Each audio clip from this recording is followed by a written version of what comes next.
یه مهمونی گرفته چی؟ توی یه جزیره. آها یامال. یه جزیره تو کیسه دازه. اسمشو نگفته حاجی ولی شاید همونجا باشه. بعد گفته به مهمونا نمیگم لوکیشنو تا شب قبلش. همه اومدن اسپانیا جمع شدن بعد گفته بیاید اینجا. گوشه‌هاش هم دم در گرفته. یکم یاد یه آدم دیگه منو آره. همه از همین نگران بودن. دلو داده بهش تو جزیره. آره واقعا. اینکاش فقط دلو بده. حاجی یعنی یامال سیستم بدی داره جلو میره. حاجی یامال کی از چند سالشه؟ بازیکن حاجی تولد 18 سالگیش بوده. ستاره بارسلونا شده متأسفانه. شما کی میشناسیم وقتی تازه 18 سالش شده؟ من و محمد 2 ساله، فراز فکر کنم 1 ساله. من اون موقع حال نمی‌کردم. من هنوزم باش حال نمی‌کنم. یه قدی خاصی داره. تیم‌های بزرگ زیر 18 میتونه بازی کنه. 16 میشه. بابا. 15 میشه. 15 نمیشه. 15 قوانین اجازه نمیده آقا.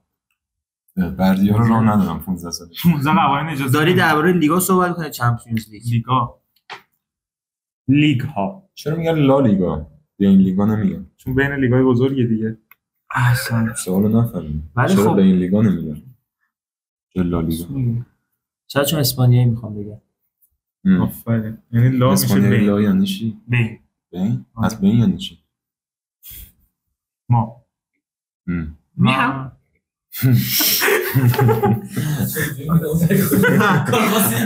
آقا یه 14 سال خورده‌ای من مطمئنم تو لیگ آمریکای جنوبی رو ولش کن. در مورد یوفا صحبت می‌کنم ما. یوفا خب چونی بازیه بیا قبول کنی.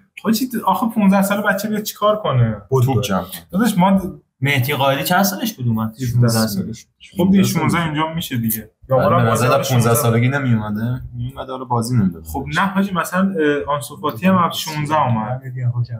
آنسو فاتی هم 16 اومد که اونجوری مصدوم شد. دسته کرد تو کارت خدا رو شب 15 اومد که خارتون رو بگید. خب حاجی یه شعر برامون بخونم. اینو می‌خواستم آقا نذاشت به خبرم برسم. متاسفانه. یا ما چیکار که بچه همه اینا رو جمع کرد و دل داد تو جزیره. بعد یه سکانس هست یه دیگه فیلمی در اومده که چند تا کوتوله سوار ماشین میشن و میشن که برن جزیره. بعد اومده انجمن حمایت از مشکلات اسکلتی که واسه کوتوله هست و اینا. من نمیدونم کوتوله درسته یا نه ما رو بند کنن اینا بعدم گیر بدم بهمون. افراد کوتاه قامت بلند همت کم رشد ها. آره از اون انجمنشون اومده شکایت که تو از اون استفاده ابزاری کردی. آخه قبل یامال هم گارناچو این کارو کرده. عکساش دیگه گارناچو یکی دیگه هم این کارو کرده. با حالا گفته آقا خلاص نمیدونم مثلا فازش این چی بوده که آره شما اومدی از سوء استفاده که اونا رو بردی اونجا دلقک کنی. یعنی یه سوال من الان 2 تا سوال دارم. یکی که بارسا چجوری گذاشته بازیکن 18 نشده به همچین سمتی بره که ببین یارو بارسا مگه مدرسه است؟ نه حاجی چیز گذاشته این سمت. حاجی باشگاه هم مراقب بازیکن باشه نظر سری کارا رو بکنه. نمیدونیم چیکار کنه. تو دیگه شب تو تختش بگی مثلا چیکارش کنه. حاجی میلف دعوت کرده ویدیو تولدش دارن پوکر بازی میکنن. اوه چه خلاف سنجی. نه پوکر هم دارن میزنن. پوکر رو لیوان نشسته. لیوان داره با یامال و پوکر میزنن کل تیم بخوای حساب کنی به فاک. به نظر من که باید همشون رو جریمه میکرد. چقدر به نظرت؟ حاجی نمیدونم. هانسی فلیکی که اون گوشه وایساده با جام دست داشته اینا رو نگاه می‌کرده. آقا برگرد دل کرج داره میگه چی بگم والا. آقا خب حاجی یامالی که الان اینه قطعاً به جای نیماری که تو 27 بگاره علی واسه فرستاد گفتم خیلی زود بگارم. من خود کوتولا گفتم ما که حیوان سیب نیستیم خودمون عقل و شعور داشتیم رفتیم اونجا خیلی هم خوش گذشته. اونی باشه که مثلا یه کوتوله باشن واقعا کارشون مثلا کوتاه قامت کارشون این باشه یعنی اجازه کار نداره. همین اصلا کانسپت کار عجیبه. اینا فکر کنم ایران نیومدن. آره شما یادت نمیاد فکر کنم خیلی دنبال نمی‌کردی. دربی‌ها که می‌خواست برگزار شه 2 ساعت قبل بازی اصلی ملت میرفتن یاد بشه مثلا شب قبل جلو آزادی چادر می‌زدن که بخوابن می‌خوام بیان فروشش حتما برن تو. 2 ساعت قبل شروع بازی اصلا مسابقه داشتیم تحت عنوان دربی کوتوله‌ها. 11 تا اینور 11 تا اونور آدم کوتاه قامت با فوتبال بازی می‌کرد. خودم چه بعدن شد دربی کامل. آره بعدا گلی هم داشت اصلا رسیدم به اون آره که بعدن شد دربی هنرمندا. آره دیگه زشته. بعد برای سر دارن نشستن دارن اینا رو می‌بینن. آقا اگه کوتوله این دوست داریم تو اپیزود بعدی ما باشین حتما با ایمیل اون کانتکت برقرار کنید بیاید. فرام شما چه خبر؟ ولش کن. آقا سلامتی هیچی. ما هم هستیم میریم دانشگاه. یه اینطوری سردرد دارم الان یکم. متاسفانه خوب میشه ایشالله. میخوایم مشکلاتمون بگیم بریم تو کار. از این شروع کنیم. حاجی سه تامون سردرد داریم. ما که خوب نمیخوابیم. حاجی مشکل خواب داره زندگیمون رو اذیت میکنه. حاجی منو گاییده. منم همینطور. من 4:30 بلند میشم اصلا زندگی خوب نیست. من دیشب اومدم 4 بخوابم، تنها کاری که تونستم بکنم واسه ساعتم من همیشه 4:30 آلارم میزدم، نیم ساعت زوز میکردم 5 پا میشدم. تنها کاری که اون 4:30 رو براشم مستقیم گذاشتم 5 بیدار شم که بیشتر بخوابم. بله من معمولا اینجور وقتا عذاب وجدان میگیرم. خودم خود به خود چون بلند میشم دلم نمیاد بخوابم. نه دیگه حاجی من اونو میخوابیدم به گام میرفتم. بعد میشه خیلی. مشکل خواب دهنمون رو گاییده. یادم. واقعا حرفش. مشکل خواب دهنمون رو گور من گذاشتم که تو دیگه ادیت نکنی. حاجی آرام که شما چرا سردرد داری؟ نمیدونم. دانشگاه بدفازت کرده. هوا کثیف بود، ترافیک سنگین، گرمای هوا، اینا همه فاکتوری میاد. شما چرا؟ کم آبی. حاجی من درست نمیخوابم، کم آبی، آلودگی هوا. هوا خوب شده الان مدت. اونقدر خوب نشد بابا حاجی. از 300 اومد اپیزود دفعه قبلی که داشتیم ضبط کردیم 2 تا قبلی هوا صاف شد. دقیقاً ته بولوار رو می‌بینیم. قبلش نمی‌دیدیم. جلو خونه نمی‌دیدیم. خیلی بد بود. آره. ولی خب اینا هم کار خودشون بود. به نظرتون بهترین روش برای اینکه دیگه کوتولا رو دعوت نکنه اینه که مثلا چیکار کنن؟ به نظرم با انجمنشون باید هماهنگ کنن. نه حالا صرفا کوتوله، منظور اینه که مثلا بیشتر تنبیه جواب میده یا جایزه دادن. به نظر من بیا بوروکراسی بهش اضافه کنیم.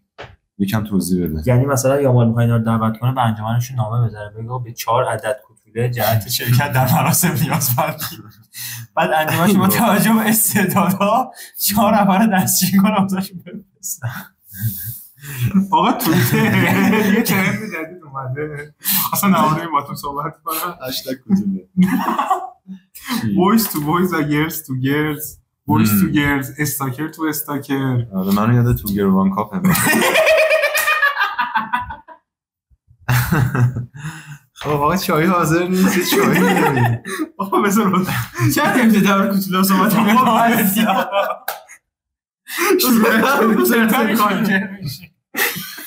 شروع نشده کنسلی میخوری.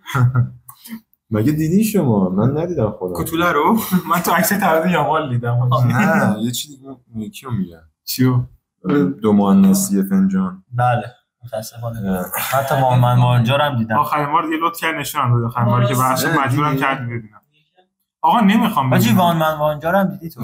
اونو اول دیده بودم. تو نه وافل رو ولی ندیدم. وافل رو من ندیدم. وافل دیدم. بچه من یه اپیزودو پخش میکنم. یعنی من بعدا نخواد من اینو پخش میکنم. بردی بچه باز آقا.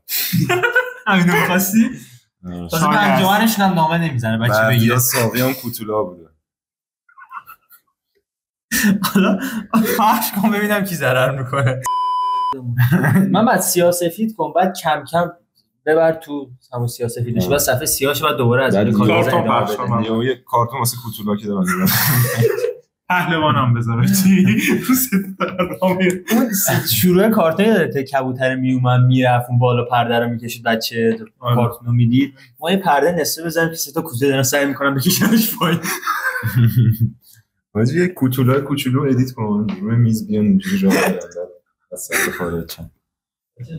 اسمورف واسه درست کنم. نه اسمورف مثلا خیلی بزرگه. چی بود؟ داریم درباره کوچیک‌تر صحبت می‌کنیم. هابیت بود. چی بود از اون؟ هابیت سرگرم. خب فرهام که سردرد داره شوخی نکن. آقا شما ببین اسمورفا دختر نداشتن توشون. گلنمک چی بود؟ اونو گلنمک و گارگامل درست میکنه، بعد اینا بهش شیره اسمورف میدن. شیره اسمورف نه؟ واقعا اونم گارگامل اضافه کرده. حاجی اونم سیاه بود، اونم باز بهش شیره داد درست شد. خاکستری بود. اگه سیاهی دختری شیره بخورید درست میشید.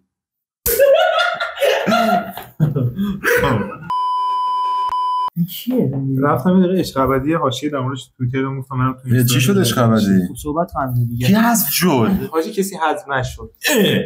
ولی دیشب واقعا نشون داد که یک عده آدم با سیاست بی‌مغز درود اونجا دارن کون هم دیگر پاره میکنن. والا بوی زهرا ضبط کردن نه حاجی رفتن 13 برداشت. حاجی از اون اپیزودا آره حاجی دوستش دارم من خیلی دوستش دارم. آره حاجی الان خبری ما به کسی اینجا شلوت نمیدیم مگر آقای فراستی باشه. نه باشه. حاجی عشق ابدی اونجاش رسیده که باید کاپل حذف کنن. الان دیگه همه میخوان کاتولیش کنن. چون کات کنن همه. نه دیگه آها سینگل‌ها هم کات چیز میکنن حذف میکنن. ببین نه دیگه الان از کسایی که قدیم اومدن سینگل نمونده. یه سینگلی که تازه به برنامه اضافه شده که نه اون که رفت با اکسش نه جمونگ رفت با اکسش هم جمونگ اکسش هم اونجا دیدن. آره دیدم این دوتا رو داشتن بیرون میکردن. چرا نکردن؟ جمونگ هم که میگه سوسک. آفرین دقیقاً می‌خواستم دوباره همین سکانس رو بگم. ساکت شو جون. بس فهمیدم میگه سوس. بچه سریع تمام کنیم که من برم قسمت امشب ببینم دعواشون چیه چون این تو آینده است. ببین من اپیزود سامان ویلسون زیاد رو ندیدم اومدم اینجا. من خودم اون ندیدم. من خودم رفتم بزنم اومدم اینجا. کانتر 1.6. ببین دیگه چقدر خاطرتون عزیزه. بزرگوارین همتون گفت خوردم. ولی خب برای در مورد این صحبت کنم چی داشتم گفتم ریدیم به سوسک. آها سوسک. اینا میخوان این دوتا رو حذف کنن که قبلا 3 سال با هم تو رابطه بودن 5 ماه کات میکنن تو برنامه همون میبینن. آقای دانیال ملاقات به جمهور الهه دانشجو پزشکی و دانشجو دندون پزشکی. بعد دانیال فاز چیز میگیره که یه کار میکنم پشماشون تو فینال بریزه. حالا وایسا یه بازی رو بندازم از اینا هست که اسم تو بازی قوی خیلی خفنن از اینا. خب بعد که دیگه آفرین خوب دور بگیره فقط خوبا پرسو بعد دیگه حالا دعواشون میشه آقا سیاوش مثل این که دوباره داد و بیداد میکنه. سیاوش هم دوست دارم. سیاوش هم که چک زن چه اینجوری کرد اول خورد به دستش بعد چکر رو خورد دسته خورد. ولی ببین نه ببین حاجی واقعا اون دختر حاجی تو هم اینا رو تو اینستا میبینی فقط؟ بله من دنبال میکنم. آره خلاصه که داره عشق ابدی جذاب میشه به نیمش رسیم. 100 قسمت 51 مگه 200 قسمت نبود؟ 100 تا دیدید نسخه کاناداییش هم دارن میسازن؟ حاجی لاو آیلند همه جا هست. حالا گفتن همون ایرانیای مقیم کاناداش هم دارن میسازن. حاجی اون دیگه خیلی سمونه دیگه. حاجی اونجا بچه‌ها خودمون رو می‌بینیم. آره بچه‌ها آره ببین زودتر برن. خدا رو شکر دانیال اون نرفته اونجا ضبط کنه ریجکتش کردن. یکی ایتالیاست یکیشون کرجه. سوس جمونگ. خب برش کن. شما درباره سریال دیگه تمامش کردی پیتو. بالاخره هیچ دیگه شد در پیت ولی کن. آره خیلی سریال باحالیه ببینید. بعد قسمت فکر کنم 12 اپیزود 12 ایناست یه اتفاق عجیب جدیدی میفته. بعد مسیر داستانی که عوض میشه این مسیر یه لود عظیمی به بیمارستان وارد میشه. آره حدود 120 تا مریض رو مجبور میشن ببینن. یهو اتوبوسی چیزی چپ میکنه مثلا نمیگم تو کفش بمونه. اونجا اتوبوسا چپ نمیکنن. ایران راست میگه. ولی ذهنم فقیره کیری فقیره. آره خیلی باحاله ببینید حتما. چیزام هست سیزن 2 هم داره میاد. درست. آره اول 2026 منم که خبر میخواید نگم.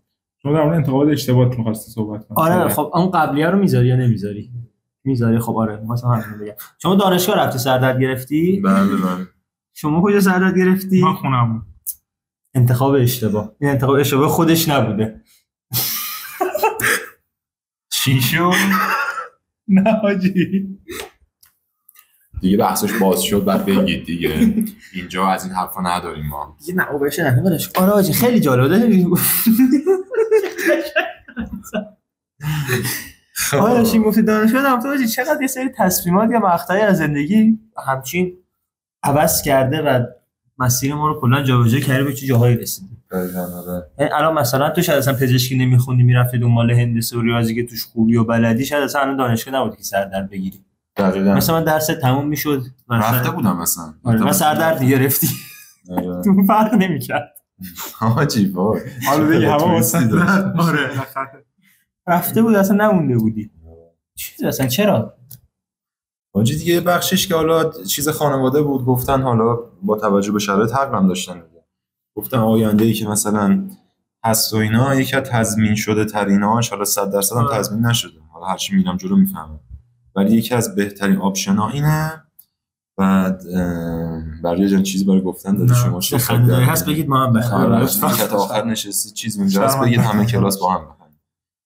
ولی آره هم سر اون بود، هم خیلی چیزا رو هم نمیدونستم در مورد این رشته. حالا بقیه رشته‌ام قطعا تا نرفتی توش دقیق نمیدونیم، ولی تو این رشته خیلی چیزا بود نمیدونستم. اینو من خیلی دوست داشتم، مثلا قبل انتخاب رشته یه جای بود مؤسسه کنکور یکم دارن تو این کیری عمل مثلا قدر بد صحبت بد عمل میکنن، گرگی عمل. آره گرگ عمل میکنن. آره چون که مثلا تو بیا آقا مثلا به جای که بگی این رشته فلان بیساره اینو یکم بیشتر بگو، مثلا چه میگم الان به نظرم ما سه تا به جای که ضبط کنیم بریم یه مؤسسه بذاریم که پیش بینی کنیم مثلا 5 سال بعد چه رو بورس با توجه به اتفاقاتی که تو ایران میفته و سخته ها، خیلی سخته، ولی خب بتونیم پیش بینی کنیم، پیش بینی نسبی داشته باشیم، خیلی میتونه کمک کنه دقیقاً هم به خودمون هم به مثلا کسی که میخواد انتخاب رشته کنه. الان اونی که کلاس 9 به 10 رشتهشو انتخاب میکنه 90% راه انتخاب رشته بعد کنکورش رفته. تو که میای تجربی آره بعد سنای پایین‌تر کنکور حالا توی که میری ریاضی مثلا اومد تجربی، ولی سال دهم ما می‌خواستیم مکعب درست کنیم و اینا، تنها کسی که ترسم سه بودی داشت که بتونه درست حسابی اینو در بیاره پرهام بود با اینکه داشت تجربی میخوند. یعنی اون دیدی که داشت که مثلا نمی‌تونی چرا رفتی چرا رفتی تجربه خود. من همونجا هم بهش گفتم توالتی نشسته بودیم سر یادونی تا پایین چیز بود رنگ نارنجیه، نارنجی سیاه. بعد یه بزرگی هم داشت کار نمی‌کرد، یهو از تیم بیرونش کرد. سوسک؟ نه حالا بچه‌ها خب نه چی هیچ کار نمی‌کنه، کلا کار نکرد زندگیش، گنده نه حرفای گنده بلده. میخوام یه چی بگم خندم میگیره خودم. آره بغضی شد. نه ولی خب ببین مثلا صرف کنکور هم نیست، میفهمم حرفت از کجا میاد. اصلا همون مؤسسه کنکور هم میری حالا اونقدر پایه‌ای‌تر مثل ریاضی و تجربی نه، خودت توی تجربیش تو جایی که بیای 70 تا معلم همه رنگ معلم زیست و فلان و اینا میذاری اونجا، 70 تا مشاور میذاری مدل‌های مختلف، یا از هر رشته مطرح که 90% کسا قراره تو اونا پخش بشن دیگه. خب مثلا یه دونه پزشک بیار، بعد پزشک همسنم بیار، یه پزشک 70 ساله نه، یه پزشک بیار که همین الان درسش تموم شده، بعد اون بیاد واسه توضیح بده. یعنی من مطمئنم هم تو بحث مهندسی هم حالا پزشکی‌ها که زیاده کلاً رشته مطرح با یه دید خیلی گنگ و مه گرفته ما واردش میشیم. من اون کسی که در این زمینه کار کردم چه صحبت کنم، تو این کار نمیتونی، اصلا شدنی نیست. چرا؟ چون اولا که تو این هزینه داره، هیچ پزشکی که اون سن تموم کرده نمیاد برای تو کار کنه. نه اصلا ویدیو 5 دقیقه تو بخواد بری یه پزشک متخصص رو پیدا کنی بیاد واسه صحبت قانونش کنی سخته دیگه. تو یه جوونی که تازه درسش تموم شده هیچ کدوم حالش هم مؤسسه که شما کار کردین زیاد قوی نبوده، ولی حالا جدا از شوخی پول خوب میدی به نظرت پول بیشتری میگیره از اون معلم زیست فلان و فلان. تو یه همچین کاری کنی مثلا 50 بعد دانش آموز پول بگیری. حالا چقدر میگیره؟ بعد انتخاب رشته خیلی کمتر، 1/10 حتی کمتر. نمیدونم من نه سال کنکور خودم تو این داستانه، به نظر من بعدش تو این داستانه آدم ضعف رشته یکیشون نمیخواد. آره این فکر میکنی به نظر من. حاجی ببین تو اوکی تو میتونی یه همایش مثلا بذاری ببین این اولا دو تا موضوعه. دانش آموزی که کنکورشو داده انتخابشو کرده، یعنی تو اونی که مثلا میخواد دو تا رشته مهندسی نزدیک هم، مثلا صنایع و کامپیوتر چی نزدیک هم. ما الان یکی داریم دانشگاه هم مکانیک اومده کامپیوتر نزدیک هم نیست، ولی خب تقریبا حاجی تو اصلا کسی که ذهنیتش مثلا اومده مکانیک بخونه تو هیچ جوره اون لحظه نمیتونی قانعش کنی که اوکی عزیز من تو مکانیک برات بازار کار نداره، تو کشور که به کارت نمیاد. نه که حالا صرف بازار کار اصلا نه کاری که تو داری میکنی داری طرفو هول میدی یه سمت. من نمیگم هول بده، من میگم یه آقا داره از اینجا میخواد بیاد اینجا این وسط بازارش یکم پاکای باز هست مسابقه حاجی من مثلا دیدم تو هم کاری که کردم اومده مثلا گفته تو میری مکانیک 20 واحد داره اینو میخونی، فکر کنم مثلا شیمی هم یه بخشش با مکانیک واحداشون مشترکه اگه اشتباه نکنم. این دو آره شبیه هم، ولی این آدم مثلا نتونست قانع کنه که بعد مکانیک شیمی بزنه. اون آدم گفت نه من اگه مکانیک کارم مثلا فلان یکیه مثلا چیزایی که میخونه تقریبا واقعا دو تا رشتهش یادم سال مثلا من دیدم اینو توضیح دادن که اوکی آقا تو اینی میری 20 واحد اینا مشترکه، یه بخشی از کار خیلی شبیه همه.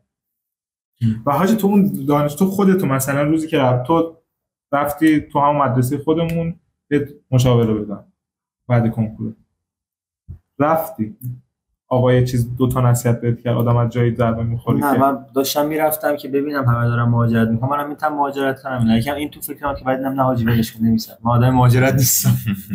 من واسه اون رفتم واسه انتخاب رشته نرفتم، من مشخص بود که میخوام برم کامپیوتر بخونم. اوکی تو هیچکی نمیتونه نظرت عوض کنه.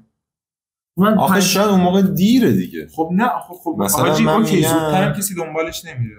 ببین اونی که بریم دیگه الان من حاجی به مؤسسه ربطی نداره، اونی که بخواد میتونه. آره مؤسسه هم اشتباه گفتیم، یه آدم خیرخواهی باشه مدرسه ها این کارو بکنه. آره حاجی مدرسه ها میتونن. مدرسه ما درس متوسط اولش میتونست همین الان خودمون میتونیم مثلا اگه به اون بگم میتونیم صحبت کنیم مثلا دوره که داریم میخونیم توی رشتهمون چجوری اینجوریه. حاجی ببین بچه تئوریش میشه ولی عملی شدنی نیست. آقا عملیش اولا که حاجی تو همین الان ما بریم تو جمع مدرسه خودمون بولیمون میکنن، نه کسخلا رو ببین گو میخوره حالا میکنن میگیم سوس. با اون موقع میومدن برام حرف میزدن مثلا یه بحث دیگه است، اون بحث اینه دیگه بچه‌ها گاوگوساله شدن دیگه، گرگی کن اینجا. ولی اون دیگه تو هر کار بخوای بکنی میگی چون بچه‌ها گوش نمیدن دیگه نکنی. به نظر من اشتباهه این طرز تفکر. اونجوری اصلا میگی نه نکنیم نه بکنیم خوبه، ولی میگم اونقدر نتیجه نمیگیری. ولش چون برگردیم سر بحث دیگه اون واسه خیلی چون 90% ایده ها رو خانواده تو مغز بچه کردن. خب میای به خانواده‌اش هم یاد میدی، یه پزشک بره توی تو 50 یاد نمیگیره. یه سوال الان تو بچه دار شدی مثلا ایوان خب زن داری و بچه دار شدی خب خوب شد گفت چای بریزی بچه‌ت برسه به رسیدن که بگم من نمیخوام برم دانشگاه، خفه شو بچه. جدا ریاکشن چجوری برخورد می‌کنی؟ ناجیبش مثلا که چند وقت پیش باش برخورد خیلی سال باحالیه، منم خودم یه مدتش فکر می‌کردم. نکته اصلیش اینه ببینی اولا بچه‌تو یکم بشناسی. خب مثلا یه بچه 150 سانتی داشته باشم بگه من میخوام مثلا سوپر استار ام بی ای بشم، یه شروع میکنم میفرستمش تراپی هستم میدادی به قد ملت ها. آره نه منظور این که اولین روشی که هست تو یه سری دانش داری بر اساس تجربه حالا سن بالاتری که داری، خب اینو سعی میکنی به زبون خود بچه جوری که تو ذوقش هم نخوره. خب با این شروع میکنی، اولین مرحله اینه. تو خیلی از کار دیگه هم همین جوریه دیگه. خب مثلا یه پلی استیشن رو میخوای ازش بگیری نمیری یهو بگی مثلا این بعد ازش بگیر، خب حتما دوباره میره بازی میکنه یکم فلان شده خفه جمع کنی اونو. آره خب سر رشته هم همینه، یه دونه اونه. بعد وضعیت خودت هم ببینی. الان مهمترین فاکتوری که همه بهش فکر میکنن آینده کاریه و پولی که در میاره. اگر لحاظ نه اینکه مهاجرت بشه کرد باش، اینم اضافه کنم به نظر خیلی جالبه. آخه یه نکته هم هست، تو پول داشته باشی دیگه اونقدر مهم نیست چی هم میخونی. آره خب بعد بر اساس اون پولی که داری و میتونی چقدرشو گذاشتی واسه بچه‌ت، چقدرشو قراره بچه رو ساپورت کنی. خب اگه من کل پول دنیا رو داشته باشم میگم مثلا بچه‌م بره موزیسین بشه اگه دوست داره، یعنی بدونی میخواد چیکار کنه موفق ازش حمایت میکنی. حتی موفقم نباشه میگم حرف دلت چیه، میگه ایکس و ایگرگ، میگم باش حرف میزنم میگم اگه ایکس و ایگرگو بری با تجربه‌ای که من دارم رفیقایی که دیدم به مثلا زد میرسی، اگه دوست داری برو این سناریویی که مثلا یا تجربه مثلا یه خودت تجربه کن. دقیقاً پول زیاده چی میگم بهش توانایی خطا داری، ولی مثلا اونقدر پول نداری، بچت مثلا به قولی گفتنی رفتنی نیست از کشور، قرار نیست خارج بشه، قراره یه الاف بیکاری بشه داخل ایران که دانشگاه هم نرفته، همون دیگه باید جمعش کنی. دقیقاً میگه حالا درست موزیک آره موسیقی تو بزن، ولی حالا تونستی پزشکی هم بشدی. شما نظرش چیه؟ مثلا آخرام که مسترات آخرام عشقی صحبت یعنی بحث اینه شما خودتون تو زندگی چقدر نصیحت پذیرین؟ نکتهش این بود فرمت نصیحت نیست. نه اوکی حاجی من 90% آقا من گفتن جیزه تا خودم جیز نشدم ول نکردم. ایشون چی؟ تو چی؟ مخلصتم. آپرام که بزرگی ما. نه منم این گاوم. ولی خب نکتهش همینه، من حس میکنم کسایی که نصیحت کردنه خب بگو مثل کسایی بودن که منو نصیحت کردن. اونقدر نه بلد بودن درست نشونم بدن. مثل مشاور ورزشی که دانشگاه پیام نور درس خونه اومده بود داشت به تیزوشانی مثلا مشاوره میداد.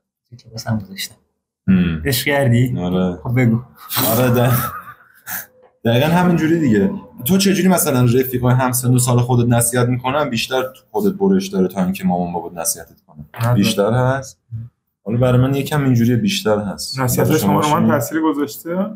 نه مثلا نصیحتت کنم بگم آقا بردیار روزی مثلا نیم ساعت ورزش کن تا بابات بگه، قطعا تاثیر من به نظر بیشتره چون هم سنت هم زبونتو میفهمن، بعد مشکلای یکسانی با هم داریم. میام به طور خلاصه من خودم به نظر میاد بدون بچه میخواد چیکار کنه. مثلا نمونه هم دارم الان مثلا یکی میشناسم میگه آقا بچه‌م مثلا اینقدر پول رسید دستش مثلا میخوام برم پرینتر 3 بعدی بخرم و با اون کار کنم. مثلا خب این علاقه‌شو داره، پیش هم افتاده، مثلا تحقیقاش هم کرده و جالب‌تره که قبل اینکه ایده به ذهنش برسه به باباش بگه تو مدرسه‌اش یه حالت مارکتینگ طوری راه انداخته که تو باید اینو حتما بدونی، خیلی باحاله، بعد به سفارش بدی، هر کی اینو ندونه ازش خبر نداشته باشه عقب مونده است. یعنی همین شومی راه انداخته مثلا بچه کلاس 10 ام 11 ام که این چیز خیلی خفنیه. اول بازارش آماده کرده تو مدرسه‌اش، بعد اومده باشه گفت بابا مثلا اینقدر پول می‌خوام اینو بخرم، هستی پشتم، بابام داره عشق می‌کنه. نه هر روز میرم سر کار میاد با لذت اینو تعریف کنم مثلا دفعه اول داره اینو به من میگه. مثلا اینجوری باشه به نظرم جالبه. اگه هم که بدونید تهش بچه ممکنه به فنا بره یه مقدار. آره اونم آخه ببین چیزا هست که این معلوم نیست که میتونه اصلا 150 سانتی هم شاید سوپر استار ام بی بشه. نه حاجی شانس مثل پاسور تیم ملی آرژانتین. حاجی حالا یه دونه 150 سانتی بود دالاس بازی میکرد 2006 درفت شد. آخه داستانش بالا 2006 چیز میکنن بازیکنان میان توی حالت شوتوری همه رو درفت میکنن، میگن این برای من اون برای من. این بنده خدا رو هیچکی ور نداشت. بعد میره سامن لیگ بازی میکنه. سامن لیگ مثلا دیگه دانشجویی. آره میره اونجا بازی میکنه. بعد اونجا دیگه اونقدر خوب بازی میکنه دیگه بعد مثلا 2-3 سال پدرش در میاد یه دونه قهرمانی هم میگیره همون سالی که فکر کنم. نه خب میگم این حالا بگو. نه بگو تو ببخش. اصلا کلام زشته رشته کلام. نه می‌خواستم بگم که دیگه اصلا رشته کلام پاره شده دیگه. ولی نمی‌خواستم همین رو بگم که امکانش هست ولی تو مثلا بچه‌تو میشناسی در این ها؟ نه من بحثم اینه بابای اون بچه‌ه اگه اینو میدید میگفت اگه بهش میگفت پسرم نمیشه. نه ببین اوکی ولی مثلا ما به بچه نشون بدی. یعنی حاجی مثلا تو اون روزی که تو گفتی بابات میومد مثلا تو مثلا می‌خواست بری مهندسی بابات میومد تک تک مهندسا رو میآورد جلوت مینشون که آره پسرم این اینجوریه نمیرفت در تو در مغز تو فرو آره. نمیپذیرفتی. باید بچه رو ناخودآگاه در مسیر بزنی. ما الان بیرون گل نشستی داریم میگه فلان کن اینو نمی‌تونم راست میگم. به نظرم هر راه بچه دار شدیم برگردیم این اپیزودو دوباره بگیریم. برای که تجربتون چی؟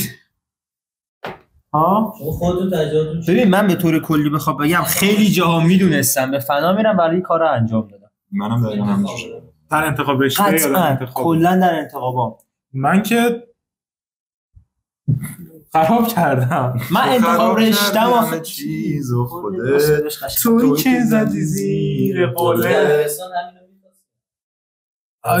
نه اینو مستقیم تفاوت‌هایی داشتم. اینو میخوای؟ اینو بخور.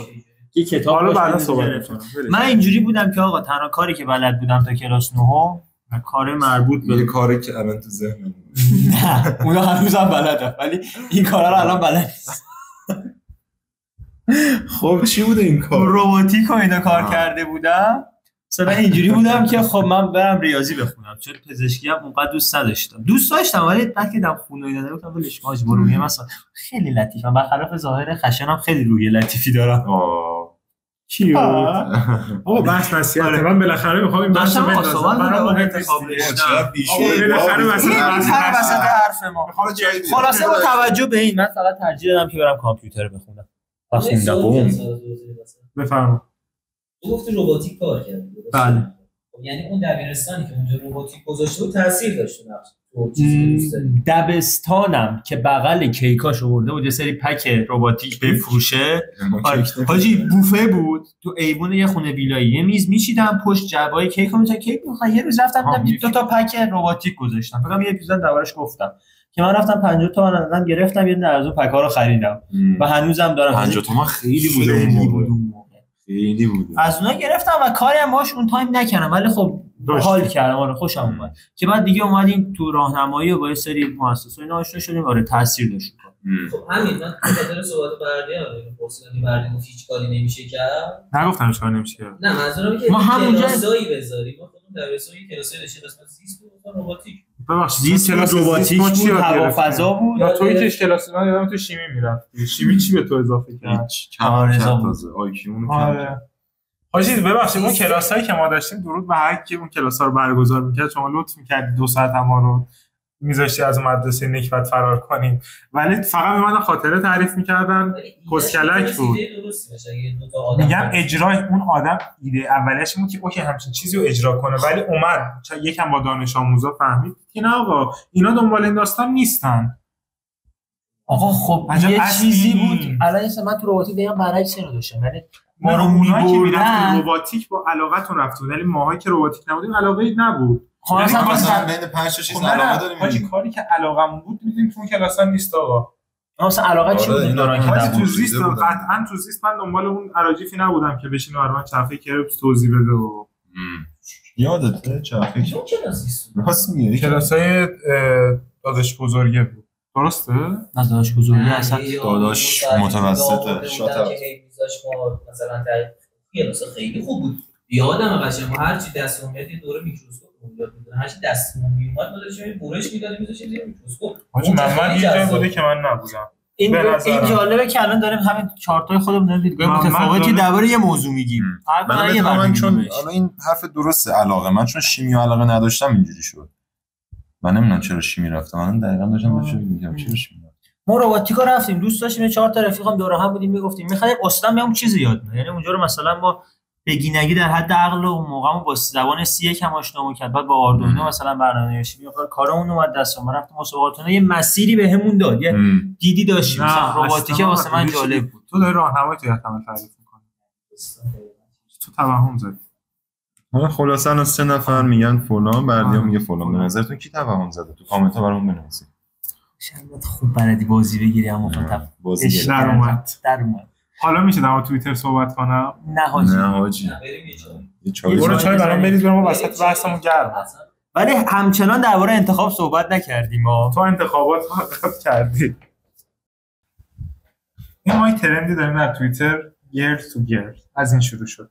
آقا نوش جونم. آره. دخترها به هم نصیحت میکنن. آقا آلبالو هم داره نه؟ نه حاج من ماله. خب دخترها همون نصیحت میکنن پسرام هم ها. آره. بعد ایرانیه یا ترند خارجی بوده؟ خارجی ولی دیگه ایرانی‌ها 90% ایرانیه. ببین اولین برخوردم با این ترند کجا بود؟ ترند که نذاشت اون الکساندر آرنولد ترند کجا بود؟ اونجا بود که این ابرار دیدی با ظرف میشورن خب طرف 2 تا صورتیو گذاشته و نوشته بود گرس تو گرس. حاجی اصلا نفهمیدم هست خیلی باحال بود. میگه با پسر بایی وارد رابطه نشین چون قطعا انتخابش پسره. حاجی همه تایید کرده بودن. باشه با دختر بایی وارد رابطه نشین. آقا اگه بای هستین بیاین. دعوتتون میکنیم بیاین راجع بهش حرف بزنیم. آره. چشمک زدن اصلا بیاین. آره. هیوال حاجی مخشون رو زدی. الان آقا شما یه بویز تو بویز نصیحت میکنم با فراز. دروغه کیو گوش کنید؟ کیو اسمش مهیار دروغ داداش دروغه اونو گوش کنید. شما این نصیحتمو بکن. پسرا رو؟ آره. حاجی لچر نباشین. جدی میگم. و حاجی در مورد ترندش جالب بود. دخترها اکثر توییتاشون حالا دخترها که قبول ندارن در مورد رابطه بود. ولی تو میری تو پسر در مورد فیفا صحبت می‌کردن، در مورد ماشین صحبت می‌کردن، در مورد تنها زندگی کردن صحبت می‌کردن. من خودم توییت زدم در مورد چی؟ در مورد که آقا به تیم فوتبالتون هیچ وقت امیدوار نشین.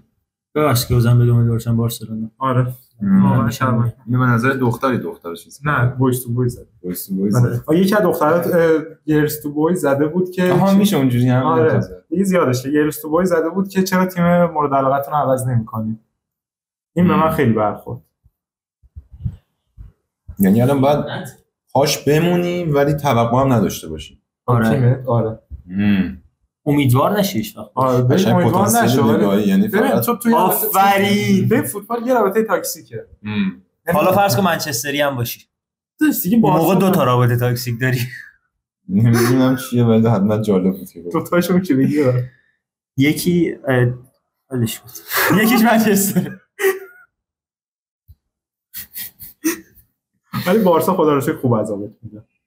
منو نه همه رو حاجی تو هم کنار من و محمد عذاب میکشی حاجی. آخه بحث اینه، حالا پرام خیلی فوتبال نیست نمیاد تو بس ناراحت میگم، ولی اینو بگم منچستری بودن اینجوری که تو هیچ وقت امیدوار نمیشی که ناامید بشی. نه یا یعنی آخرین سری که من به این تیم امیدوار شدم دقیقه فکر کنم 110-15 بازی با لیون بود که داشتم همین محمد حرف می‌زدم. ما عقب بودیم و من گفتم ما باختیم تموم شد. من گفتم نه حاجی کامبک بده. گفتم بابا جمعمون کن. همون موقع گل زد. گذشت 2 دقیقه بعد گل دیگه زد. دقیقه آخرام گل زد بردیم. بعدش من گفتم اینا ما رو زنده کردن، به ما امید دادن که تو فینال خودشون ما رو بکشن و همین اتفاق هم افتاد. و تو کلیدترین یعنی اتفاقی میتونست بیفته تو فینال باخت. یعنی تو با مانع مچ هیچ وقت امیدوار نمیشی که ناامید بشی ناراحت بشی. البته خب یه نکته اینجا در نظر نمیگیریم. بحث اینه که آدم امروز داشتم فکر می‌کردم الان دغدغه آدم پولدار چیه، دغدغه آدم بی پول چیه. خیلی واسه هم دیگه مسخره است این دغدغه‌ها دیگه. این دغدغه‌شو به اون بگه اون میخنده، اونم بگه اون میخنده. همه چیزم در واقع همین جوریه. تیم تو اگه مثلا فرض می‌کنی یه مرحله هم صعود نمی‌کنه، یه توقعی داری. تیمی که همیشه فینال هم هست یه توقع داره دیگه. خب دقیقاً همون اتفاق. تیمی نداریم که همیشه فینال باشه. حالا مثلا تیم خفن‌تر هر اتفاقی افتاده رئال مثلا یه پای فینال در نظرش میگیرن. آره متأسفانه. اینم یکی از دلایلی که همیشه آدمو دارن قور میزنن همینه. آره. تو بی پولی مثلا میگه کاش یکم پول داشتم. یکم پولدار میشی با تفکر بی پولی تا آدم خیلی خفن و باحال و آره. خوشبختی شدی، ولی دوباره میرید خودتو مقایسه میکنی. تیم فوتبال هم دقیقاً همینه. اینم هست. یه چیزیش هم خیلی بده. مثلا به عنوان طرفدار هر تیمی رو فوتبال بگم بیشتر تعیین بشه به همه چی، تو آقا 99% مطمئنی که این اتفاق مثلا تیم نمیبره بری بالا، ولی 1% ته ذهنت است که اینو ممکنه ببری. اون 1% خیلی بده. اون خیلی بده. حاجی دقیقاً تو این مورد می‌بینی مشکل بارسا چیه؟ اون جاهایی که ما 4-1 عقب افتادیم کامبک زده. 3-0 رو تا 4-3 برده، دوباره یه دقیقه بعد به فنامون داده. اون دیگه سال قبلش مثلا پاریسی که 3-0 ما رو برده 2-0 ازش جلو افتادیم، یه اخراجی داده. یعنی حاجی بارسا رسما تو رو شرح میکنه. عذابه. ولی من دارم کلی میگم که مثلا منچستر داشت با لیون، من 99% گفتم کامبک نمیزنیم. من گفتم 1% اگه بشه چی میشه. مثل داستان ماستودوقی بود که طرف بود. یارو نشسته بود تو دریا ماست میریخته واسه دوستانی که نشدیدن. بهش میگن داری چیکار میکنی؟ میگه دارم دوغ درست میکنم. میگه کسخل دریاست ماست نمیشه. گفت میدونم ولی اگه بشه چی میشه. اون 1% همینه دیگه. حالا تو فوتبال هست، تو زندگی هست، تو هر چیزی هست که آقا شما همونم نگه می‌داره دیگه. بیشتر امیدت میفته اونور. نگه می‌داره. 1% هم بگا بره بگا رفت. نه به نظر من، چون درصدش خیلی کم بوده. آماده بودی که اتفاقی نیفته. این چی میگن؟ مثلا یه بازیکن تو لیگ ایران تو طلایی ولی تو بیشتر تو ذهن امید داری. مثلا ما کیه؟ ببین تو با هر یارو یه وایسای ویدیو خیلی عجیبی بود از این الهی قمشه‌ای فکر کنم اگه اشتباه نکنم. میگه تو مثلا از یه سری گوسفند بپرسی آرزو چیه، نمیگه مثلا یه بنز بخرم، یه جلو وانت بشینم. میگه مثلا یه چمن بمبی بدید ما بخوریم. چی شد؟ یه علف نابی بدید بهمون. ربط داشت به ولی یه حاله اون امید ته دل که 1%، ولی خیلی بیشتر امید دلش دوباره اون صحبت می‌کردیم. آها اونم چقدر ربط نداشت چیزی که گفتم. چقدر خفن گفتم چی می‌خوای بگی که تاش با فهمیدی. مثلا یه بویز تو گرلز هم میگیم نصیحت. بویز تو گرلز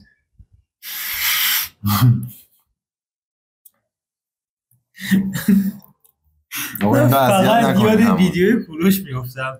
میگی سگ تنبان نکن آقا، سگ نشید. نمیدونم چرا بویز تو گرلز چی مثلا پیشنهاد بدی؟ مثلا میگم حرف بزنیم. یعنی حرف بزنیم. آره همدیگه رو اذیت نکنید دیگه. جفتتون آدمین. نه اون انسانیو سخت نکنید. آره دقیقاً. اونم آخه دست خود آدم نیست. از بچگی ورزشی جدا کرده هزار تا داستانه، ولی به هر حال علم روانشناسی اینجوری نگاش نمی‌کنه. من در اون موضوع مطالعه داشتم. ببین حاجی خب چی میگه علم روانشناسی؟ کتاب زنان ونوس مردان مریخی خوندین؟ به نظر هیچ کدوم نخوندین. خوندم چه. و فهمیدید چقدر زرده. نه اونقدر زرد نیست. از این کتاباست که جردن پیترسون مثلا عشق کنه باشه. آره حاجی کتاب اینجوری میگه شما دو تا سیستم مختلف بزرگ شدین و زبان همدیگه رو نمیفهمین. بعد مثلا میگه آقا دخترها قید زیاد استفاده میکنن ولی قیداشون رو جدی نگیرین. این کاملا حرف درسته. آره بدون قید هم وقتایی صحبت میکنم ولی منظور چیز دیگه است. خیلی سخته. سر همین میگم سخته شد. آقا من یه چیزی داشتم بررسی میکردم. یه موقع دیدم خیلی بازن همیشه گفتن ولی پسر و پسر رابطه‌اش قطعا دختر با دختر صمیمیت‌تر نیست. بسی با آدمش داره ولی معمولا نرم جامعه اینجوریه. من اسم بگم حتی دخترها علاوه بر اینکه با پسرها هم بخوان یه وقتایی سخت صحبت می‌کنن منظور میدن اون تسمش است. یکم ما روغن بزنیم. آره. بعد بری بالا روغن بزنیم. کوله رو. آره. نه علاوه بر اینکه دخترها با پسرها هم سخت صحبت می‌کنن گاهی هم با خود دخترها هم سخت صحبت می‌کنن. چرا به نظرت؟ نمیدونم. یعنی حس می‌کنم کلا تو ذاتشونه. چون موافقی نه حاجی تو همون کتاب مثلا میگه که پسرها وقتی میان با تو صحبت میکنن که نیاز داشته باشن حرفاتو بشنوشون راه حل بدی، ولی دخترها زمانی صحبت میکنن که فقط نیاز به آمادگی عاطفی دارن، یعنی نیاز به کمک عاطفی دارن. یعنی تو یک دختر مثلا یک مشکلی براش پیش اومده تو سریع بهش راهکار بدی عصبی تر میشه. دخترها حرف میزنن که گوش کنی، پسرها حرف میزنن که راهکار بگیرن. تو خودش حرف نزده که صرفا حرف زده باشی؟ چرا خب 4 تا اپیزود ضبط کردم که فقط حرف بزنی. راهکار الان میخوایم خودم. ما پسرم. آره مشکلش اینه دو دسته کردنش اصلا اشتباهه. نه حاجی کلی رو دارم میگه و یه شعر بخونم فضا عوض شه. آره کتاب خفنیه. کتاب باحالیه.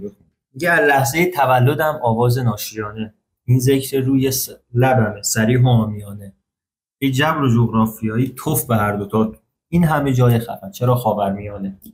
از جنبه سیاسی و اوضاع اقتصادی تا جو آب و هواش از دم همش زیانه.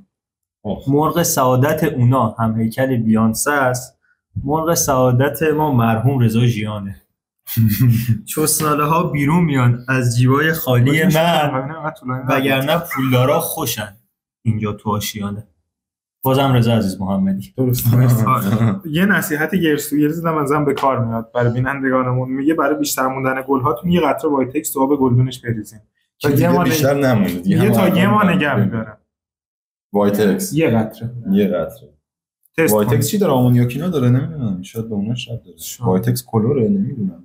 من شیمی رفته بودم اون کلاس. آره. وا مگه میشه؟ الان قندون نمیدونم افتاد. چیو که مادر شوگر ددی‌ها میگن قندون. من حاجی تو توییتر یه چیز دیگه هم ترند شده بود. در قندون. من پشت کنی وقتای خودکار پرت کن سمتم بگو بذار نفس بکشم. دور می‌نور دور. خب بهش میگفت. ترند رو ندیدید دختر پسر رو بغل کرده؟ نه. اسلامی نیست نه. یه دختره آبجو دستشه، پسر رو بغل کرده، پسر مثلا انگار داره گریه میکنه. آب چی؟ آبجو بدون الکل ماد 0%. کلاسیک. شما ادامه بدید تا من پیدا کنم عکسشو. حرف کلاسیک شد. موسیقی کلاسیک گوش میدی؟ بعضی وقتا. باخ بمب باخ گوش میدی. باخ پیامبر. آره باخ. جدی الان بی کلام چی حساب میشه؟ کلاسیک حساب میشه لزوما یا نه؟ سبک خاصه نمیدونم من اینو. نه سیف همونجوری نیست. مثلا موسیقی متن فیلم‌ها بی کلامه دیگه اکثرا. آره. خب کلاسیک نیست. نه. حساب نمیشه. بهش میگن اینسترومنتال. کلاسیکال مثلا یه سری کرایتریا خیلی خفن زیاد داره. حس می‌کنم یکم یه دانشی میخواد که موسیقی کلاسیک گوش بدی و خوشت بیاد. ببین یه حرف خیلی باحالی چیز میزنه، همون دعاپ هست تو چیز اینستا اینا. میگه که یه ویدیو باحال داره، میگه که تو از به دنیا میای بهت قرمه سبزی میدن، کله پاچه میدن، غذای ایرانی میخوری، یه سلیقه و تیستی واسه درست میشه. تو یهو بری یه دونه مثلا تو ایران پیتزا میخوری، بری یه پیتزا مثلا مارگاریتا تو دل مثلا ایتالیاش بخوری، میگه ای بابا این چیه. بری یه سوشی بخوری، میگه ای بابا این چیه. میاد بعد همینو بس میده به بحث موسیقی و سلیقه موسیقی. میگه تویی که مثلا موسیقی سنت ایرانی گوش میدی، رپ نمیتونی گوش بدی. تویی که رپ گوش میدی نمیتونی گوش بدی. تویی که تتلو گوش میدی نمیتونی مثلا باخ گوش بدی و این داستان. اینم در واقع همینه. حالا تو میگی یه دانشی داشتن، شاید زیر مجموعه دانشه گوش دادن هم باشه، ولی صرف این که بگی حتما باید دانش باشه به نظر من نیست. تو میتونی، تو میگی ما یاد نگرفتیم موسیقی رو گوش بدیم، از شعور ما انگار باش، نه نمیگم شعور مولتره، برای گوش ما فرق داره با چیزی که ما میخوایم. نکته اصلیش عادت و جدید بودن و بعد جالبیش هم اینه، تو مثلا ممکنه یه دونه موسیقی همش داری رپ گوش میدی، یه دونه موسیقی کلاسیک ایرانی گوش بدی به دلت بشینه. بعد این نکتهش چی میتونه باشه؟ نکتهش اینه که شاید یه سری المنت ها افتادن رو هم، شاید یه مشترکاتی داشتن، بعد خیلی از اون استفاده میکنن تا برن تو اون ژانر رو یاد بگیرن، بخونن، راجبش حرف بزنن. یعنی این که یعنی یه گیتوی مثلا خیلی باحالی درست میشه. اگه تو دوست داری مثلا کلاسیک گوش بدیم، یه سری پیشنهاد بدیم، میگن اگه تو که فلانیا رو گوش دادی از فلان کامپوزر شروع کنی راحت تر میافتی تو خطش. یعنی اینکه میگن تست مثلا من اینجوریه که از این میپره به مثلا داروش در صندوق دور گردن امینه، میگه مثلا پلیلیست موزیکم مثلا اینجوری با حرف خیلی نمیخوره. چرا اونم یه مدل خاصی از همون عادت هست. یعنی الان اوکی بود من موین پلی کردم اومدم اونجا گفتم مهیار گوش کنید. آره ببینی چرا تو بچگی تو خانواده موین گوش دادی، هایده گوش دادی، چیز گوش دادی، این تو پس ذهن تو مونده. اون موقع نتونستی، این بحث اینه که تو اون موقع موسیقی رو درک نکردی، یکم بزرگتر شدی تو جامعه با موسیقی که مثلا مهیار، حالا با رپ آشنا شدی، اونم دوست داشتی، بعد حالا به این سن رسیدی هم اینو برات آشناست هم اون. هم سیاوش خاموشی می‌سرم هم زد بازی. آره دیگه. بعد خود اونم بهت گفتم یه عادت دیگه، مثلا اینکه رندوم پخش شدن پلیلیست عادته. یه پلیلیست تمام رپ گوش بدی احتمالاً هیچ سود بکشه کرده. یه جا بعد دیگه اصلا تو ماشین نمی‌فهمی داره چی می‌خونه. آقا این اکثرا گفتم. بخونم؟ نه حالا بخون، مهم نیست. محمد جان ادیت می‌کنه میذاره این گوشه حساب. میشه بزنید دستای من؟ خیلی میشه. فراز فرستادم. اینجا؟ نه اوکی. خب حالا عکس دیدی تو؟ آره دیدم. و حالا مثلا تمای حالا این مثلا از قبل میگه نه زمین چی با سرماخوردگی نمونده که تو هم بمیری. اون من سرماخوردگی پایان یک مرده. اینو که هممون قبول داریم. حالا عجیبا آره. بعد حالا یک سری روانشناس توییتر مثلا شروع کردن که آره پسری که تو رابطه مثلا احساساتش انقدر بیان میکنه محکوم به ترک شدن. حاجی به نظر بریم چای بخوریم بیاین. به نظر حاجی اینا اگه تو نتونی تو رابطه هم احساساتتو بیان کنی، حاجی اصلا گریه کنی تا احساسات دیگه بشاش تو اون رابطه. آره واقعا. گوز نمیذاریم.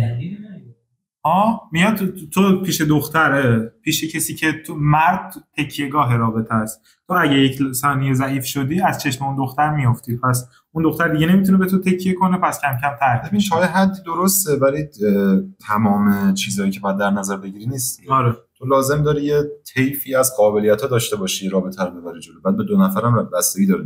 یه رابطه می‌بینی اصلا دختره شده تکیهگاه، میگم توی رابطه هست خیلی شیفت میشه. توی رابطه یه چیزی هست که از اول بشریت به نظرم به اینور مرد بعد تکیهگاه میبوده و اون حرف درست باشه. من نمیخونه حقیقتا با من. یعنی تو رابطت گریه نمی‌کنی؟ نه ببینید گریه کردن باز خیلی شرایط داره برگردی بهش. خیلی حالت بد باشه. ببین اون حسابه. ببین به نظر من حرف اشتباهیه.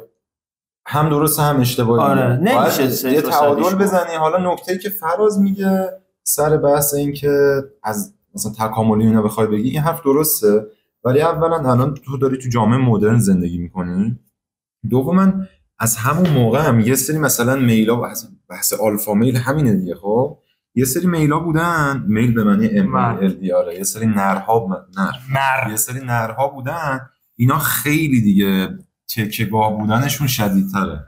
مرسی پشت سر داداش دم دیگه بیا بفهم. این نه الان من و محمد همین الان لیوان صحبت کردیم، داری در مورد چی صحبت می‌کنی بابا؟ آره یه سری نرا شدت نریت، حالا بیا بهش بگیم، حالا آکادمیک نیست اصطلاحه، تستوسترون یکی از المنتاش هم اونه، یکی از واقعا همون جوریه.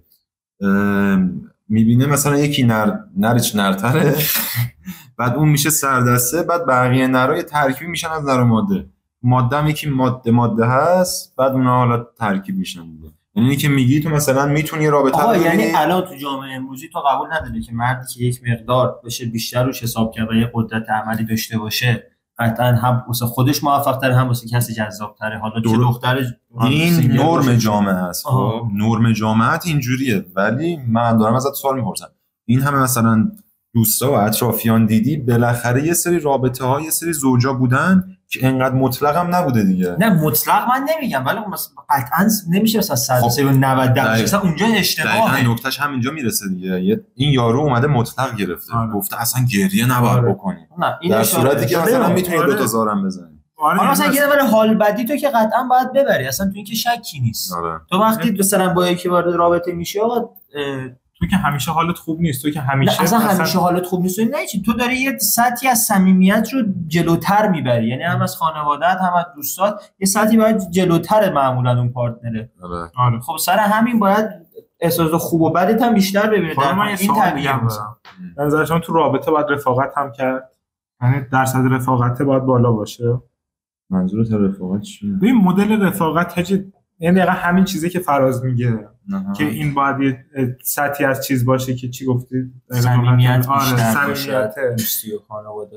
مثلا رابطه حاجی آخه یک سری رابطه ها من مثلا اونقدر مثلا رفاقتی توشون نیست.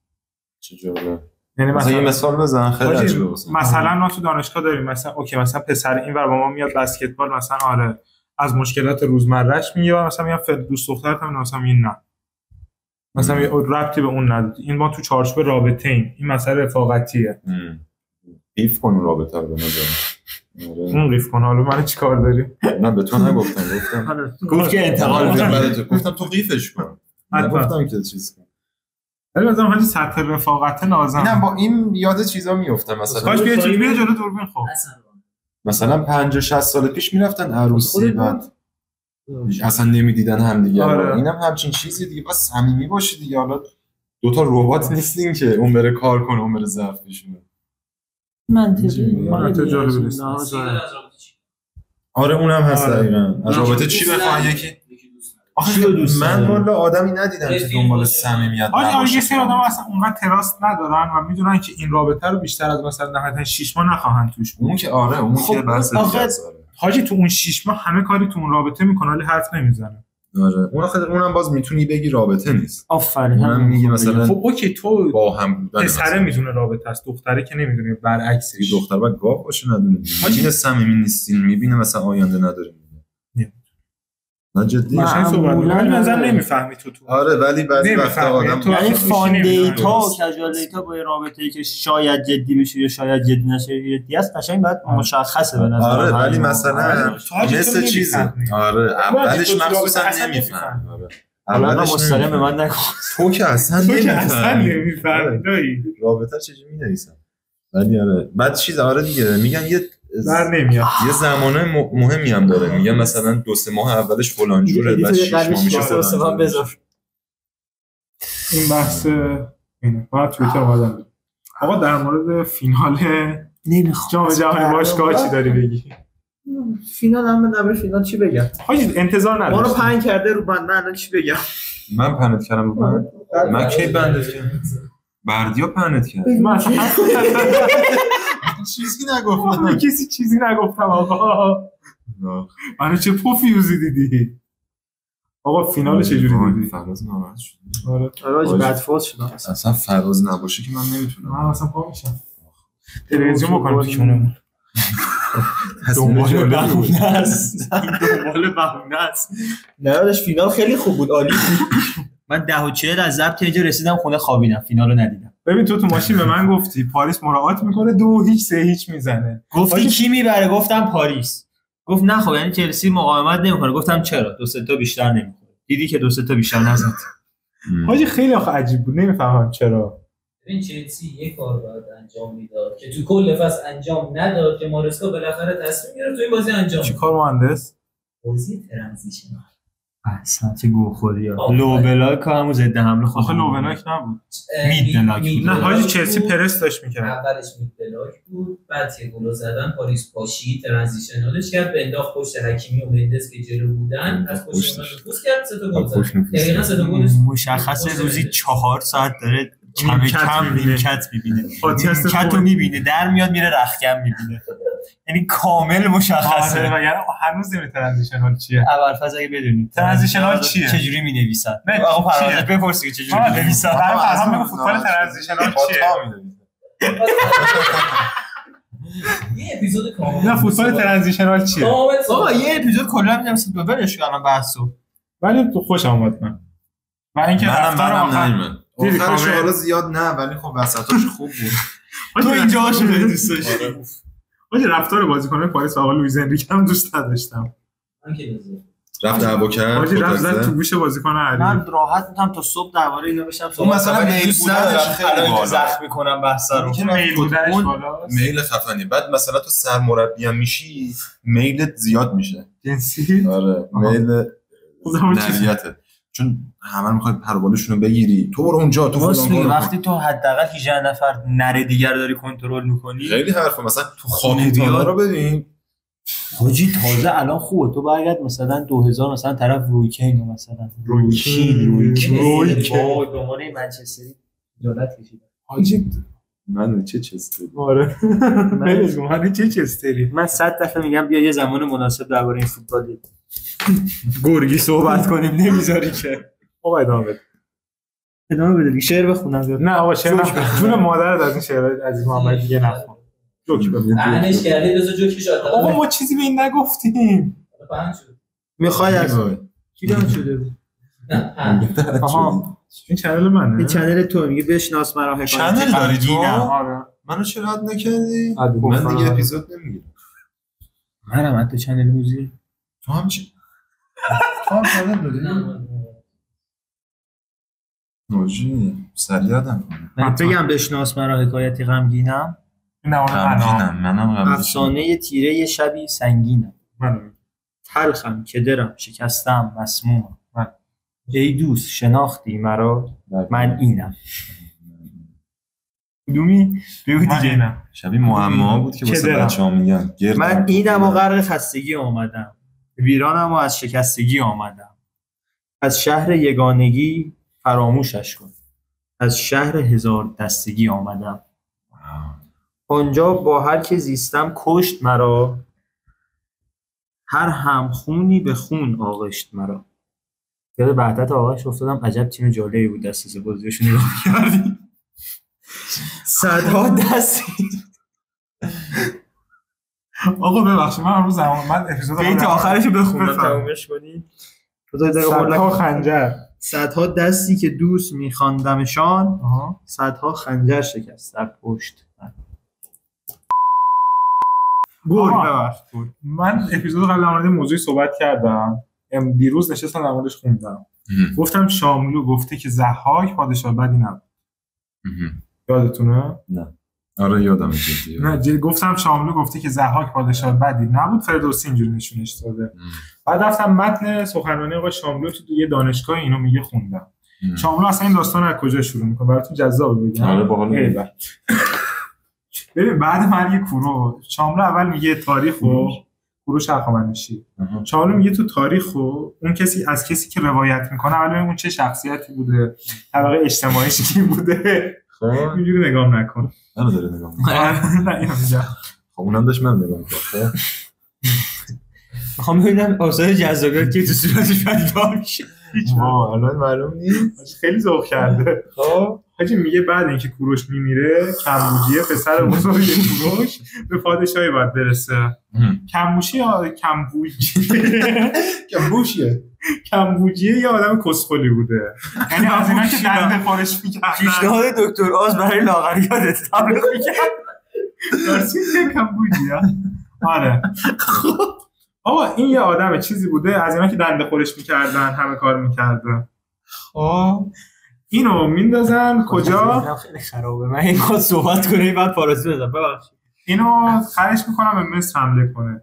میره به مصر حمله میکنه و کلی هم جنایت میکنه.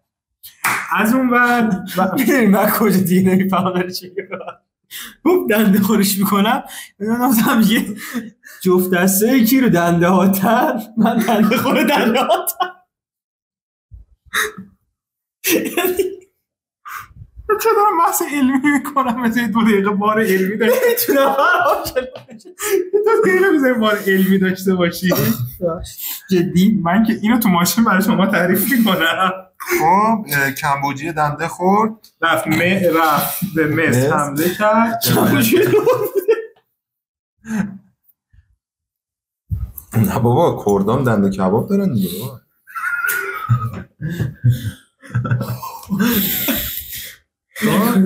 خب تییاگو آلمیدا رفت اتلتیکو، ببخشید برو. میره به مصر حمله میکنه آقا کمبوجیه و بعد حاجی تو مصر کلی جنایت انجام میده، کار بد خیلی زشت. بعد خب طبیعتاً پادشاه هخامنشی به این معروف بودن که عادل بودن. از اون ور داداش کمبوجیه که بردیا. چه بدبختی بوده. حالا بردیا تصادفی. بردیا شروع میکنه سعی میکنه حکومت مرکزی رو جمع کنه، حکومت ها کمبوجیه بگیره و به قدرت برسه و دوباره این عزت خانوادگی رو برگردونه، شرف از دست رفته‌ای که در عدالت داشتن. حالا اینور اونایی که کمبوجیه رو دنده خور کردن نمیخواستن خب بردیا به حکومت برسه چون از قدرته میافتادن، یعنی بردیای آدم عاقل‌تری بوده. میان داستانش چی مطرح میکنن؟ بردیای دروغین، گئومات یا همچین چیزی اسمش. آره آقا این داستان رو مطرح میکنن اینا، به کمبوجیه میگن آره برادرتو کشتن، این خودش رو جای بردیا جا زده، میرن اونو میکشن.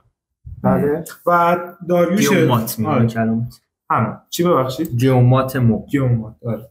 این که داریوش به حکومت میرسه. بعد حالا میگه اصلا داستان به حکومت رسیدن داریوش هم چیزی که کتابای تاریخی میگن این بوده که پسر عمو اینا، چون دیگه پسر دیگه نداشته، پسر عمو اینا بردیا و کمبوجیه، میگن آقا فردا صبح عصر هر کی زودتر شیهه کشید اون میشه پادشاه ایران زمین.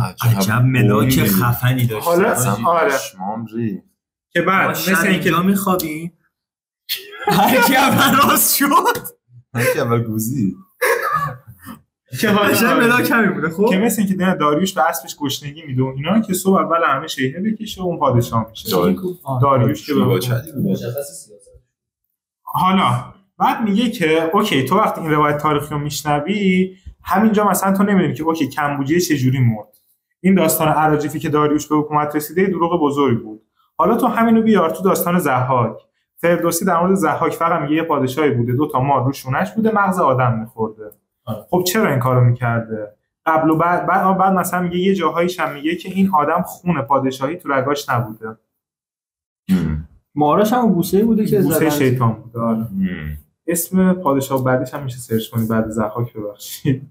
شما صحبت تو الان آقا میگه فردوسی جز اون زمان جامعه ایران طبقه بندی شده بوده، یعنی طبقه چی میگه کشاورزان بوده، بعد مثلا روحانیا بوده، یه همچین سیستمی. ضحاک این سیستم رو به هم ریخته بود، یعنی ضحاک داشته یک جامعه مدرن رو میساخته. فریدون بوده. آره فریدون با کمک کاوه آهنگر بر ضحاک دنبال اسم چیزش قیام کاوه آهنگر به حکومت میرسه. میگه مثلا بعد آره تو اینجا در مورد ضحاک خود فردوسی دیگه چیزی نمیگه، فقط میگه مغز میخورده 2 تا مار رو شونش بوده، خون پادشاهی تو رگاش نبوده. ولی در مورد فریدون میگه پادشاه عادلی بوده، به همه طبقه ها رسیدگی میکرده، به دین رسیدگی میکرده و فلان چیز. میگه این تفکر طبقه بندی شده از قدیم تو ایران بوده، برای همین فردوسی خودش جزو طبقه های مرفه جامعه بوده. برای همین از دید فردوسی به هم ریختن طبقه ها ضرر بوده برای خانواده‌اش. پس میاد ضحاک یک پادشاه بد نشون میده. در صورتی که ضحاک مثلا اوکی مگه چرا مثلا ضحاک پادشاه حتما با خون پادشاهی تو رگاش باشه؟ تا قبلش اونجوری نبوده؟ نه دیگه تا قبلش همه خون پادشاهی داشتن، بعدش هم فریدون میگه خون پادشاهی تو رگاش بوده. نه فقط ضحاک مثلا نداشته. آره که بعد مثلا میگه که ضحاک میگه تو سلجوقی بوده. جالبه، خیلی جالب. این صحبت آقای شاملو بود، خواستم مستفیض خواستم ببینم که آره. شما به کسی که فرانسوی بلد نبوده کتاب فرانسه ترجمه می‌کرده اعتماد می‌کنید؟ اعتماد می‌کنم ولی تفکر چپیش کامل پشتشه. یعنی تفکر چپی شاملو تو این روایتی که تعریف می‌کنه هست. دنبال جامعه بدون مرد، دنبال چیز برابری چیز طبقه بندی نشده است. آره محمد من بال بزنم الان. چند بار دارم توضیح دادم نمیشه. عکس واقعی ضحاک مردوش رو سرچ کنم سجستشن داده به حالا نظر شما در مورد این داستان چیه؟ اول در مورد کمبوجی و بردیا، بعد در مورد ضحاک. حاجی افسانه است دیگه، چی بگم. خب نه دیگه، میگه آفرین داستان ضحاک و چیز، این داستان برمیگرده به گئومات. یعنی میگه تو معانی قدیمی سرچ کنی ضحاک هم اسم ایرانیش به همون گئومات میرسه. ببین آخه نکتهش اینه اونقدر ریسورس مثلا تاریخی هم نداری دیگه، نمیتونی اونقدر حرف بزنی. مثلا چه میدونم حاجی شاملو با ریسورس‌ها خیلی بزرگی صحبت کرده، من این تیکه‌شو فقط خوندم. مطمئن. آره. بعد خیلی عجیبه که ریسورساش خیلی گنده بوده. ابو ریحان بیرونی هر کی راجع به هم داریوش اینجوری فکر به می‌کنه. ابو ریحان بیرونی هم یه رفرنس میزنه. ابو ریحان بیرونی الان مورخ بوده. آره. جدی چه جالب، نمی‌دونستم. من نمی‌دونستم. آره دیگه همش بیرون بوده. منطقی. یه ماهی نشده بود، یه ماهی شده بود نخندیده بودی، درسته؟ الان شد یه میگو یه کوسه فرار کن.